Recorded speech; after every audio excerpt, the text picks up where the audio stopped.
Well, Sarah, thank you for joining us. This is our third episode of our Everyday Disciples podcast. This is just an initiative we've been doing to hear stories, hear testimonies. And you came to mind very early on in that.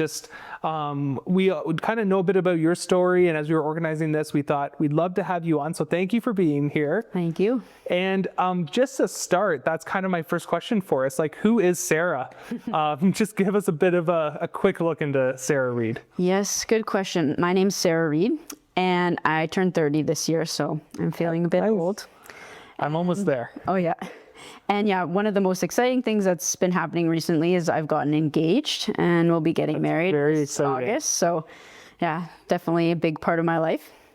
And yeah, other than that, I grew up in the Kitchener-Waterloo area. I went to school here. I studied at the University of Waterloo. I studied international development and peace and conflict studies at Conrad Grebel University College. And yeah, I love to do sports. I'm a long distance runner and I grew up playing soccer and rugby. I love to go rock climbing and really just love being outdoors. And yeah, God's given me a heart for mission and his church. And yeah, I'm sure you'll hear later how that also plays into my life. That's great. What's your ideal running distance? Oh, when I'm trained, 16 kilometers is very nice. That is about 15.8 kilometers further than I enjoy running. So that's good. That's very far. This is a question I always ask, so people are already familiar with it. What is something that makes you feel fully alive? Or what are the things in your life that just make you feel fully alive? Yeah, I think definitely sports and just being outside and in nature. I live in Austria and they have got some great hiking trails, mountains, just being, outdoors. I'd also say coffee, not only because of the caffeine, makes me feel quite alive, but also because what comes with coffee, which is normally deep conversations. And one thing that really I've noticed in the last little while brings life is just building relationships one-on-one with people, discipling people. That could be over a cup of coffee. That could be, somewhere else. But that's really, something that's God's put on my heart and that brings joy. And I think being able to ask people what God is teaching them, being able to share with them what God's teaching me, I find is just amazing, encouraging for me. It gives me a better perspective of who God is, and I get to bless and be blessed by it. So that's great. And you took the words right out of my mouth. My next thing I was going to say was, there's no better place to do discipleship than over a cup of coffee. So that works together really good. So we heard a little bit about you at the start and through this conversation, but why don't you just give a bit of a connection to WMB, because you're not here every Sunday anymore, right? Yeah. So why don't you share a bit about the connection, the history, and just kind of link that up for even some people who might be newer to our church community. Yeah. So I grew up at WMB. There was a little while where my family moved to the Victoria Hills area and we were part of a church plant there. But then I was in grade 6 when we came back. So WMB is kind of, what I remember. And growing up, I remember I was part of the youth group. I would go on their mission trips every March break. Later, I was part of young adults. I was a Wumba leader and worked there one summer. And I also am connected through my ministry in Austria. Most of my prayer and financial support come from WMB. And what's really exciting is that this fall, there'll be a short-term mission team sent from WMB to Austria. And so that's also a very cool connection and an encouragement for me.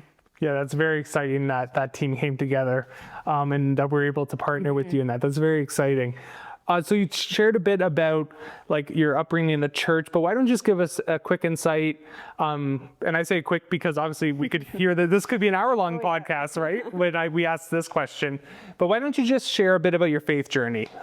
Just your walk with Jesus and how that came to be. Yeah, so I was blessed to grow up in a Christian home. And I think on my mom's side of the family, many generations of Christians. And I think each time I reflect on that, I'm just more and more thankful for that. And so I grew up in the church. I grew up hearing about God. I grew up reading the Bible. And I would say I knew a lot about God, and I could give the right answers in Sunday school. And yeah, I was happy to come to church, but I think I was living kind of off the faith of my parents. And yeah, as I was growing up, there was a few key things I think that played into my faith journey. One was when I was a kid, I had a lot of fear, and I really remember how God helped me through that and gave me peace in that. And the other thing was how God answered prayers. As a kid, I remember praying for very specific things and just seeing how God answered them very directly. But yeah, I think it wasn't really until my first year of university where I went on a short-term mission trip with Multiply, where I would say I got to know Jesus as a person. And that was a very impactful time in my life. I feel like that was the time where I started to learn how to hear God's voice. And I think in any relationship, obviously communication's pretty key, and being able to talk to someone and hear someone really builds that. And so learning to hear God's voice, I think, really just opened up so many doors. And at the same time, I think receiving God's love from His Spirit was also a big piece that happened. Being able to receive God's love personally from Him just opened my heart to how I viewed other people and how I loved other people.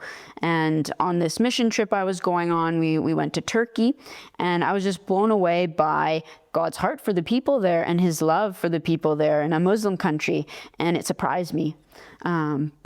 But what surprised me even more was when I went back home from this mission trip to my school, to my university, to the church here, and realized, oh, God loves these people too, like as much as those people. And it just, became a part of my life. When I would go to a new place, God would just open my eyes for, His love for the people there. And that, really changed my view on a lot of things. It really, I think opened my heart to serve. And so when I came back from this trip, that's kind of when I got involved in WMB and the young adults and became a leader there, doing Wumba and different things. And that, was a significant time in my life, just where my faith grew. And I got to know Jesus. I love that. Because also you mentioned, like, yes, you went on some of these mission trips and they were really profound and really beautiful and good. But then it also brought you to come back and really try to live out on mission here at home. And actually, sometimes living on mission at home is one of the hardest places to live on mission, right? Sometimes it's easier to go to places where you don't know anyone. I go to places where things are new, where you can identify as a missionary. But when at home, you identify as yourself, in your case, Sarah Reed, right? So that's really cool, and that's really encouraging. I really appreciated that. With that, you shared a little bit about already kind of the missionary journey. But I'd love to just kind of dive into that and dig a little deeper in that. If you could just like take us through, like, how did this come together? How did you want to become a missionary, right? Obviously, that's not something that everyone chooses. So I'd love to hear a bit about that. And then specifically, why Austria? How did that come together? Good questions. So I think, my desire to be a missionary started very young. I remember, I don't know, I was maybe 4 or 5 years old, and I remember telling my dad I wanted to be a missionary. And a bit of context, like, my dad worked in a mission organization. I was around missions and kind of knew what it was. And so I told my dad, Dad, I want to be a missionary when I grow up. And my dad, in all his wisdom, was like, Sarah, well, as a believer, you're going to be a missionary. Whether you're studying, whether you're working, wherever you are, you're going to be a missionary. So as my 5-year-old self, I took that and was like, okay, going to be a missionary, and forgot about it. And for many years, didn't think about it until this mission trip I did first year university. And obviously, university is a pretty critical time in life where you're thinking, what am I doing with my life? What's my job going to be? And this thought came back. And I think because during this mission trip, like I just mentioned, I got to know Jesus, and that impacted my life so much. I really felt a call from God to know Him and to introduce him to others, like help other people get to know him. And I think it's interesting, some missionaries you talk to, they say, oh, I have a calling to this country or this people, but I never really felt that specifically. I did spend a lot of time in Turkey, and for a long time thought I was going to be a missionary in Turkey. But yeah, this calling that God had given me was quite fluid, and I could do it anywhere. And during my 4 years at university, as I was studying, I always had 3 months off in the summer. And basically those, months off, I would go to Turkey. I think I was in Turkey 4 or 5 times during my university career, either for short-term mission trips or connecting with missionaries, doing different building leaders for peace programs.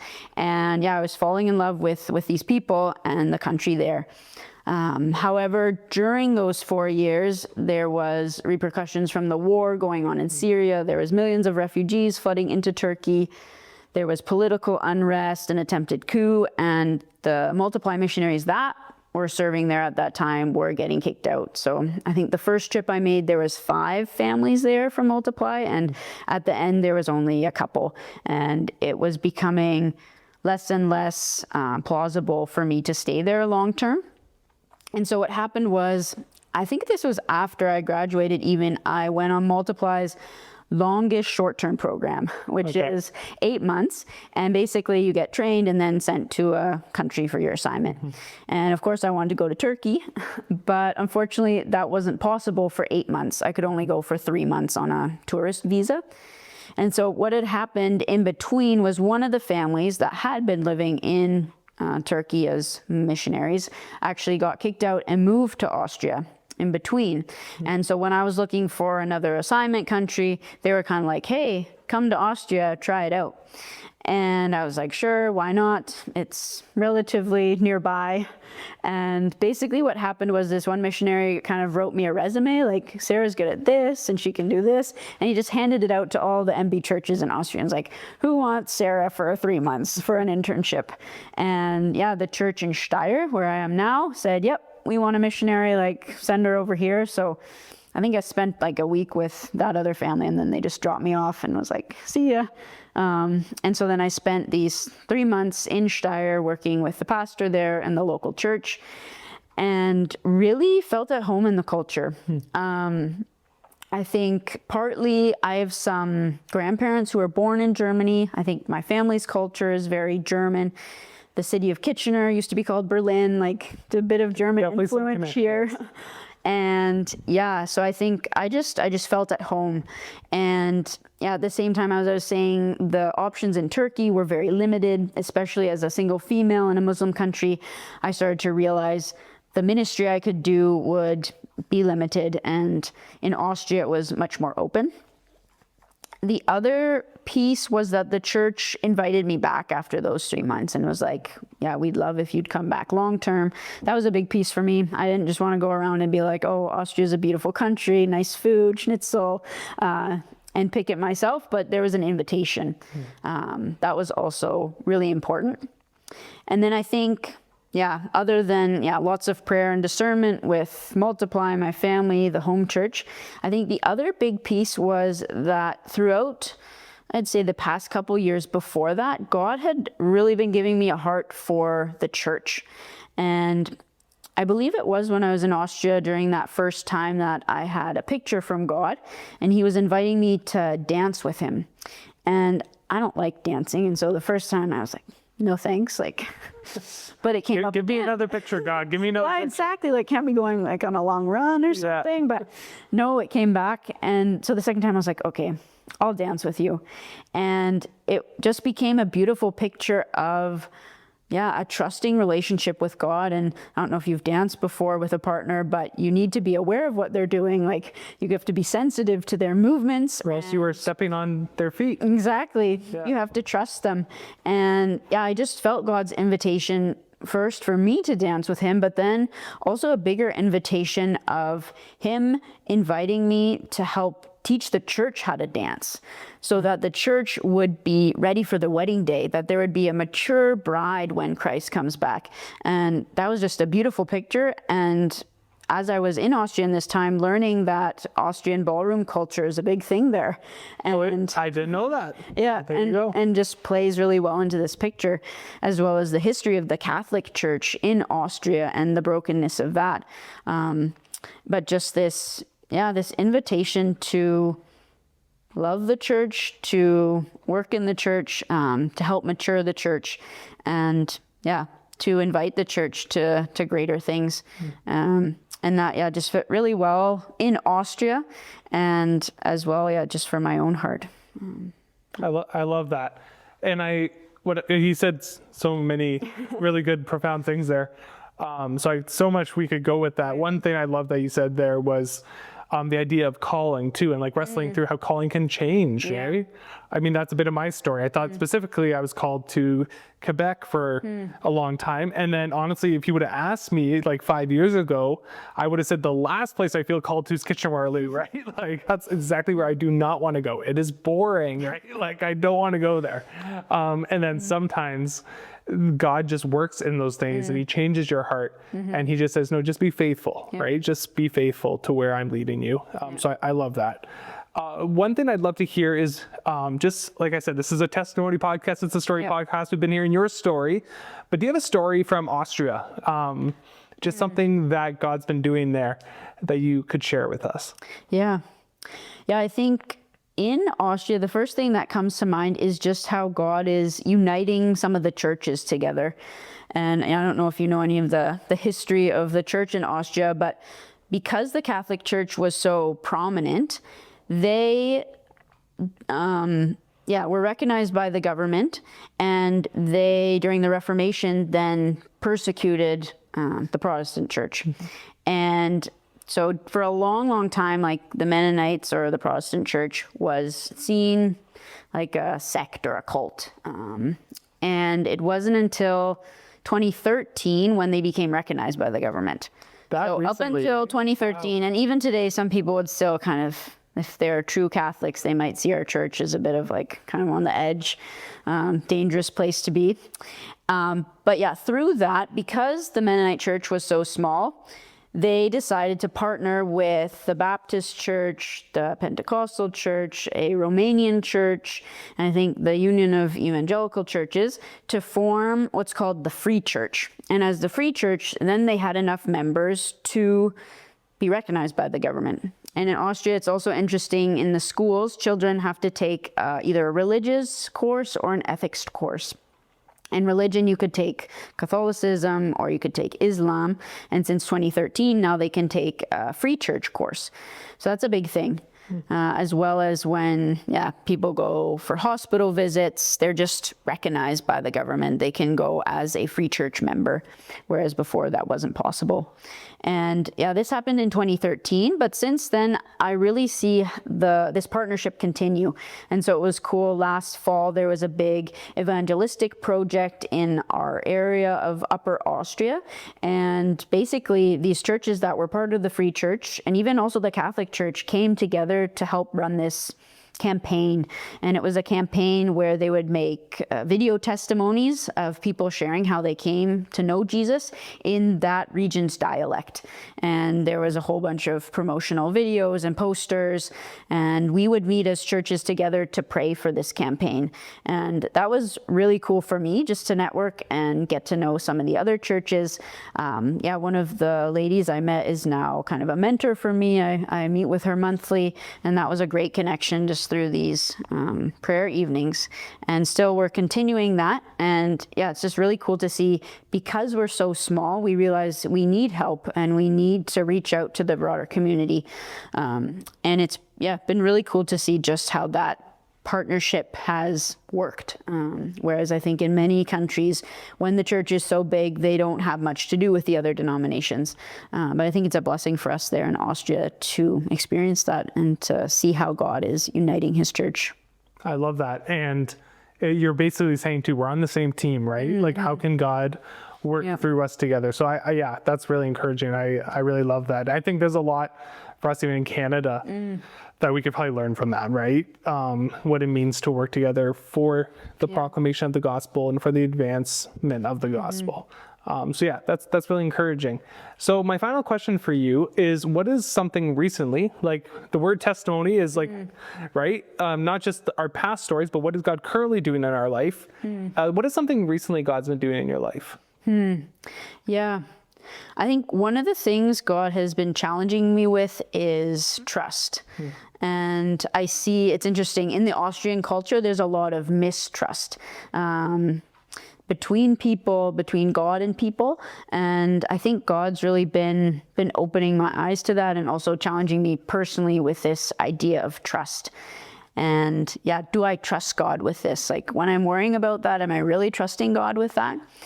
And I think, yeah, the other piece that kind of ties in is also around God's grace, and this idea too, do I trust God's grace? For a long time, I think my perspective of grace was kind of like, it's like an emergency thing that I can draw from. If I make a mistake or if I sin, like, I can have God's grace because I can't do it on my own. But God's, been showing me it's not just an emergency thing. Like, it's something I can live in each day, and it's a source and a place where I can, just be. And I think there's a very big difference between living as a person who's kind of afraid to make mistakes, and then, okay, grace is there if I need it, as opposed to just a person living and acting and interacting with people out of grace. It gives it a totally different feel. It takes off the pressure, and it really, I think, challenges my trust in God as well. I love that. And I don't really have any more questions for you, except how can we be praying for you in this season? Yeah, I think some of the bigger ways you can be praying are for the church in Austria, for new leaders to be raised up. Right now, if I look at the leadership dynamic across the Mennonite church and across the Free Church, the leaders are getting older, and there's not really many people ready to replace them. And I see a bit of a gap, because I think it's so valuable to learn from the leaders that are now, and to disciple people into those roles, as opposed to having a bit of a break and then kind of reacting, oh shoot, there's no leaders, like now we need to make new ones. Like, I think there's a real value in mentorship. And so a big prayer request right now would be for leadership development in Austria, for young people to have a heart for the church, for young people to kind of catch a vision for what God is doing and be excited about that, and just grow in their own faith and grow into those leadership positions. Thank you, Sarah. That is very encouraging. It's so encouraging to hear what God is doing in your life. I don't know when this podcast is being released, but as of right now, when we're recording, you're leaving in 2 weeks. Safe travels as you travel back to Austria, and blessings over the next time that you're there until you come back. Thank you. Again, thank you for having this conversation and for sharing your story. Thanks for having me.